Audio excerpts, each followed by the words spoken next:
جناب عزت مآب جسٹس صاحب کو ان سے یہ تو پوچھ لینا چاہیے تھا کہ کیا آپ پاکستان کے آئین کے مطابق اپنے آپ کو غیر مسلم تسلیم کرتے ہیں؟ تو وہی دودھ کا دودھ پانی کا پانی ہو جاتا۔ اچھا، دوسری بات اس میں لکھا ہے آپ کی تبلیغ سے لا اینڈ آرڈر کی صورتحال پیدا نہیں ہونی چاہیے۔ اب ہوا یہ ہے کہ اگر قادیانی اس تفسیر صغیر کو تقسیم کرتا ہے، مارکیٹ بازار میں جا کے لوگوں میں تقسیم کرتا ہے، اس میں تو لکھا ہوا ہے کہ احمد سے مراد مرزا قادیانی۔ اگر جب قادیانی فریکوینٹلی اس فیصلے کی روشنی میں چلے جاتے ہیں کہ جی ہم نے تبلیغ کرنی ہے، تو جناب یہ تو ان کے لیے دیکھیں وہ اشتعال پھیلے گا۔ ایک مسلمان قطعاً برداشت نہیں کرے گا کہ آپ مسجد اقصیٰ کو لے کے یا احمد سے مراد مرزا قادیانی کو لیں، تو اس سے لڑائی مار کٹائی نقصان ہو جائے گا قادیانی کا۔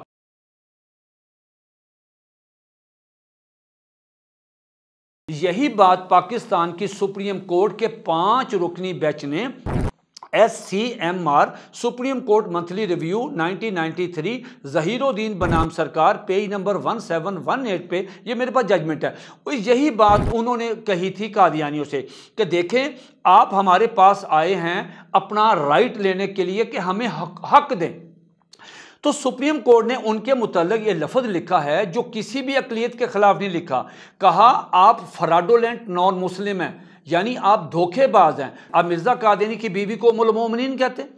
آپ مرزے کو صلی اللہ علیہ وسلم کہتے ہیں، مرزے کو محمد رسول اللہ کہتے ہیں، مرزے کے دوستوں کو صحابہ کہتے ہیں، مرزے کی باتوں کو حدیث کہتے ہیں، مرزے پہ اترنے والی وحی کو قرآن مجید کہتے ہیں، آپ مرزے کی بیٹی کو سیدۃ النساء کہتے ہیں، مرزے کے بیٹے کو قمر الانبیاء کہتے ہیں، آپ ربوہ کو مدینہ کہتے ہیں، آپ قادیان کو مکہ کہتے ہیں، وہاں سالانہ جلسے کو ذیلی حج کہتے ہیں۔ تو سپریم کورٹ نے یہ ساری چیزیں بیان کرنے کے بعد کہا کہ صاحب آپ دھوکے باز ہیں، اور دھوکے بازوں کے کوئی حقوق نہیں ہوتے۔ یہ تو آپ کا 5 رکنی بینچ کہہ چکا ہے کہ ان کے دھوکے بازوں کے حقوق نہیں ہوتے۔ اب سپریم کورٹ نے اس فیصلے میں ایک اور بات لکھی، وہی 20 کے تحت جو آئین کے آرٹیکل 20 قاضی صاحب نے جو بیان کیا اس میں لکھا، انہوں نے کہا کہ صاحب دیکھیں اگر ہم آپ کو تبلیغ کی اجازت دیتے ہیں، اب آپ جاتے ہیں بازار میں اور تبلیغ کرتے ہیں، آپ کہتے ہیں مرزا قادیانی محمد رسول اللہ، اگر تم یہ عقائد اپنے تحریری طور پہ سپوکن ریٹن اگر تم تقسیم کرو گے، دین تمہارے خلاف اگر کوئی بندہ تمہیں نقصان پہنچا دے، اگر تمہارے مکان کو نقصان پہنچائے، تمہاری دکان کو نقصان پہنچائے، who is responsible؟ اس کا ذمہ دار کون ہے؟ ذمہ دار تو آپ ہیں، کیونکہ آپ نے جا کے کہا کہ مرزا قادیانی محمد رسول اللہ۔ تو جناب جب آپ نے یہ کہا تو مسلمان نے برداشت نہیں کیا، وہاں اشتعال پھیلا، لا اینڈ آرڈر کی صورتحال پیدا ہوئی، اس کے ساتھ آپ کی جان مال کو نقصان پہنچنے کا خطرہ پیدا ہوا۔ دوسرا ہے اخلاقیات، کہ آپ کی تقریر، آپ کی تحریر، آپ کی سپیچ، آپ کا پریچ، آپ کا سب کچھ وہ اخلاقیات کے اندر ہوگا، یہ آئین کہتا ہے۔ آپ نے وہ چیزیں لکھی نہیں۔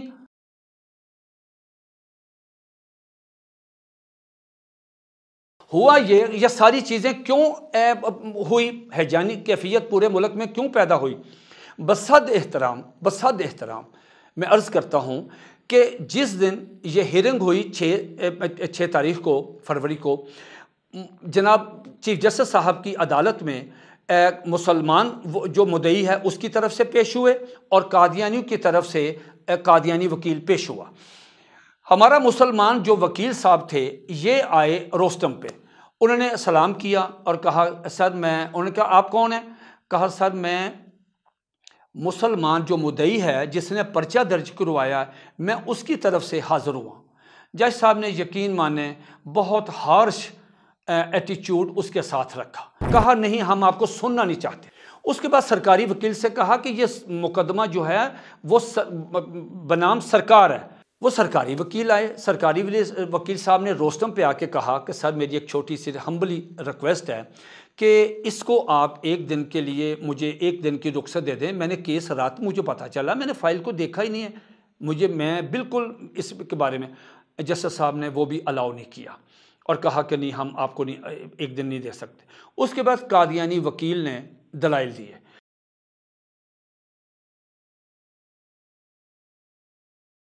اس کے بعد جب یہ فیصلہ آیا اور پورے ملک میں ایک ہیجانی اور غصے والی کیفیت پائی گئی، اس پہ پاکستان سپریم کورٹ کی ایک پریس ریلیز آئی۔ اس پریس ریلیز میں لکھا کہ جناب جسٹس صاحب جو ہیں وہ جو فیصلہ کرتے ہیں تو وہ نبی کریم علیہ الصلوۃ والسلام کی تعلیمات سے رہنمائی لیتے ہیں۔ میری چھوٹی سی ریکویسٹ ہے کہ اگر آپ نبی کریم علیہ الصلوۃ والسلام کی تعلیمات سے، آپ کی احادیث مبارکہ سے، آپ کی سیرت طیبہ سے آپ رہنمائی لیتے ہیں تو آپ یہ فرمائیں کہ کیا نبی علیہ الصلوۃ والسلام ون سائیڈڈ فیصلہ کرتے تھے؟ میں سمجھتا ہوں کہ اگر جناب جسٹس صاحب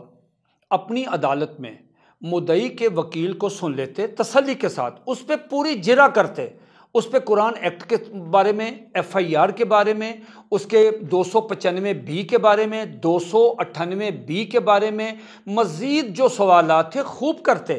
اگر اس کے بعد کیا ہوتا، اگر وہ سیٹسفائیڈ نہ ہوتے تو وہ کسی اپنی معاونت کے لیے کسی بھی سینئر موسٹ وکیل صاحب کو بلا لیتے، ان سے پوچھ لیتے، پھر بھی تسلی نہ ہوتی تو ملک میں آپ جناب سابق جسٹس جناب مفتی تقی عثمانی صاحب دامت برکاتہ عالیہ کو، جناب منیب الرحمان صاحب کو، ایک بہت بڑا نام، بہت بڑے عالم دین ہیں، آپ ان کو بلاتے، ان کو کہتے ہماری معاونت کریں۔ یہ وہ حضرات ہیں جن پہ کسی کو کوئی اختلاف نہیں ہے اور وہ قانون کو سمجھتے ہیں اور قانون کی روح کو سمجھتے ہیں۔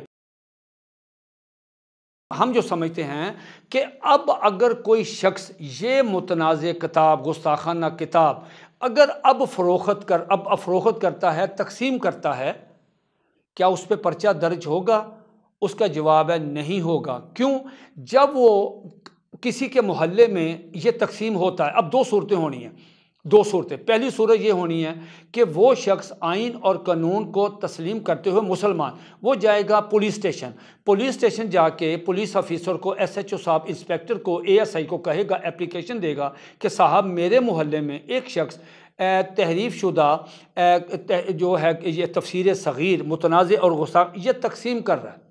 ایس ایچ او کہے گا جی صاحب میں تو پرچہ نہیں درج کر سکتا اس فیصلے کی روشنی میں، کیونکہ جج صاحب نے تو وہ ساری دفعہ میں نے لگانی ہے وہ دفعہ تو سپریم کورٹ نے ختم کر دی اس ججمنٹ میں، تو آئندہ کے لیے ایک نظیر بن گئی، ایک مثال بن گئی، میں تو نہیں کرتا۔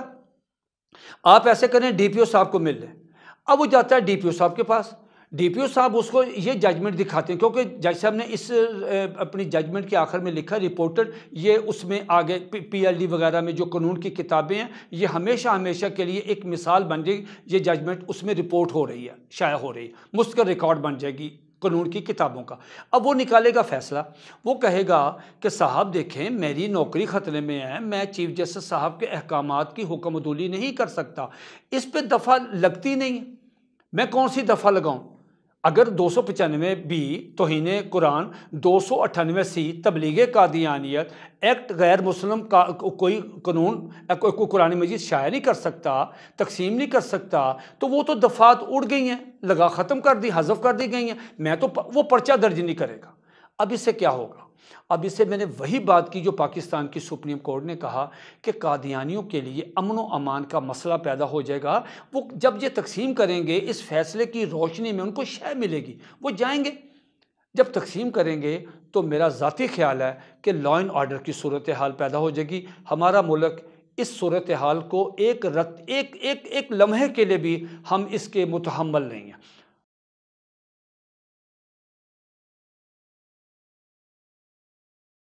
محترم جسٹس صاحب نے اپنی ججمنٹ میں یہ قرآن مجید کی جو آیات کا استعمال کیا ہے، لکھا ہے، یہ موقع محل نہیں ہے، وہ اس کا کوئی مطلب کوئی بنتا نہیں، اس کا موضوع نہیں وہاں پہ بنتا۔ مثال کے طور پہ جج صاحب یہ کہتے ہیں کہ لا اکراہ فی الدین، سورۃ بقرہ کا انہوں نے فرمایا، لکھا اس میں ججمنٹ میں یہ پوچھنا چاہتا ہوں کہ آپ یہ بتائیں کہ پورے پاکستان میں سنگل ون آپ ایک ایگزامپل ہمیں دے دیں کہ ہم نے کسی مسلمان نے کسی قادیانی کو بزور طاقت کوئی اسلحہ دکھا کے اسے مسلمان کرنے کی کوشش کی ہو، سنگل ون آپ کو ایک ایف آئی آر دکھا دیں پورے پاکستان میں، آپ کو نہیں ملے گی، اس لیے کہ یہ تو کیس ہی نہیں ہے۔ کیس تو یہ ہے کہ قادیانی جو ہیں وہ شارع اسلامی کی توہین کرتے ہوئے وہ اپنا متنازع اور گستاخانہ لٹریچر تقسیم کیا، اس میں لا اکراہ فی الدین کا ہم نے اس کو روکا کہ صاحب آپ یہ گستاخانہ لٹریچر تقسیم نہیں کر سکتے تعزیرات پاکستان کے تحت، پاکستان کے آئین کے تحت، سپریم کورٹ کے فل بینچ کے تحت۔ یہ 3 چیزیں ہم نے کہی۔ انہوں نے کہا جی ہم نے تو تقسیم کرنا ہے، ہم نے پرچہ کروایا، وہ آپ کے پاس آیا، آپ نے ہمیں فرمایا کہ صاحب لا اکراہ فی الدین، لا اکراہ فی الدین، تو یعنی آپ ان کو ایک لائسنس دے رہے ہیں کہ آپ ہمیں ٹوک رہے ہیں کہ صاحب آپ کی جرت کس طرح ہے ان کو روکنے، جب قرآن مجید کہتا ہے کہ کوئی جبر نہیں، تو صاحب ہم تو جبر کاری نہیں، ہم تو اپنا حق مانگ رہے ہیں، اس کو روک رہے ہیں۔ ایک تو یہ irrelevant آیت قرآن مجید کی اس میں آئی۔ دوسری irrelevant آئی جس سے میں بصد احترام جسٹس صاحب سے اختلاف کرتے ہوئے ایک قانون کا ایک معمولی سا طالب علم ہونے کی حیثیت سے عرض کرتا ہوں کہ جسٹس صاحب نے فرمایا اپنی ججمنٹ میں، انہوں نے کہا کہ صاحب جب اللہ تعالیٰ نے قرآن مجید کی حفاظت کا ذمہ لیا ہے، لوگ کون ہوتے ہیں، آپ کون ہوتے ہیں، مدعی کون ہوتا ہے، مدعی کا وکیل کون ہوتا ہے کہ وہ آئے اور مقدمہ درج کروائے، یہ تو اللہ نے ذمہ لیا۔ تو بصد احترام میری درخواست ہے کہ قرآن مجید کے ایک نہیں کئی جگہ پہ اللہ رب العزت نے اس کائنات میں جو جاندار ہیں ان کے رزق کا بھی ذمہ لیا ہوا ہے۔ تو صاحب اگر اس آیت کا ترجمہ آپ کے فیصلے کی روشنی میں پرکھا جائے تو پھر تو اس شخص کو گھر بیٹھنا چاہیے کہ بھی مجھے رزق من و سلوہ کی طرح میرے گھر میں اترے گا۔ لیکن ہم دیکھتے ہیں کہ وہ آدمی اپنی روزی روٹی کے لیے وہ کوشش کرتا ہے، کاروبار کرتا ہے، نوکری کرتا ہے، جو بھی ہے۔ مسلم جسٹس صاحب بھی اپنے رزق کے لیے نوکری کرتے ہیں، ٹھیک ہے، اللہ بہت بڑا اللہ نے ان کو مقام دیا۔ تو یہ ان پہ فٹ نہیں آتا حضرت کہ یہ کہہ دینا، یہ جو انسان ہیں اللہ رب العزت ان میں سے نیک لوگوں کو، یہ ان کے نائب ہیں اللہ رب العزت کے۔ اللہ تعالیٰ نے نعوذ باللہ خود تو نہیں آنا کہ اس آدمی کو آ کے پکڑنا، ٹھیک ہے، اللہ تعالیٰ نے اپنے نیک بندوں کے لیے، صالح بندوں کے ذریعے، نائبین کے ذریعے اللہ پاک اپنے دین کی حفاظت کا، تبلیغ کا کام لیتے ہیں، امر بالمعروف اور نہی عن المنکر۔ اب یہ نہی عن المنکر ہوا، اس کو روکنا ہے انسانوں مسلمانوں نے۔ تو میں سمجھتا ہوں کہ جج صاحب کو اگر قرآن مجید سے انہیں روشنی لینی ہے، ان کو چاہیے تھا کہ پاکستان سے اس موضوع سے متعلقہ کسی جیت عالم دین کو بلاتے، تمام مسالک کے ایک عالم دین کو بلا لیتے، ایک سینئر موسٹ وکیل صاحب کو بلا لیتے، attorney general, deputy attorney general کو بلا لیتے، یقین مانیے یہ دودھ کا دودھ اور پانی کا پانی ہو جاتا۔ بڑی خوشی کی بات ہے کہ پاکستان کی سپریم کورٹ نے ایک لینیٹ ویو لیتے ہوئے، اور احساس ان کو ہوا ہے کہ کہیں نہ کہیں تھوڑا سا کوئی فیصلے میں کوئی غلط ہو گیا، یہ بہت بڑی بات ہے۔ وہ ریویو میں مختلف حضرات جا رہے ہیں، اس ریویو میں ممکنہ جسٹس صاحبان جو ہیں